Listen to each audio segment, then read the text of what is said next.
Bwana, mimi ndio kama mtangazaji wenu wa Chafya TV. Katika mitaa bwana, leo nimemuibukia msanii ambaye anafanya vizuri sana upande wa Singeli. Bwana, sijaenda mbali kabisa. Mwanangu unaitwa nani? Mimi naitwa Dogo Zungu au Zungu MC. Zungu MC. Bwana, unafanya muziki gani? Mimi nafanya muziki yote, ila sana nimebase kwenye Singeli, kutoka Singeli sasa hivi ndio muziki ambao upo kitaa. Okay bwana, kuna wasanii ambao wanafanya vizuri sasa kwa msanii kwa wasanii upande wa Bongo Flava.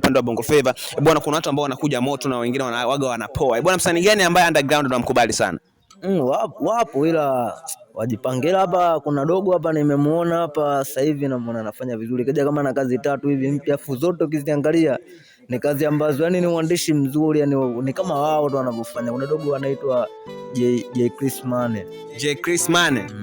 Bwana, ulianza kukubali mwaka gani Chris Mane? Nilikuwa simjui na sio muda, ila ni ndani ya mwaka huu kama mwezi wa kwanza wa pili nilianza kuona kazi zikiachiliwa, ambazo kazi zote zinazotoka ni kali. Na istosha hata sasa hivi yani mwenyewe unaona anakuja moto. Bwana, Chris Mane kwenye wiki hii bwana anategemea kuachia bonge la nyimbo. Bwana, ingia mjini YouTube, subscribe channel yake, maana sasa hivi kuna ngoma fulani ambayo inakuja kinoma noma. Chris, kikuona wengi wa kufuata, ninakosa nayo amani.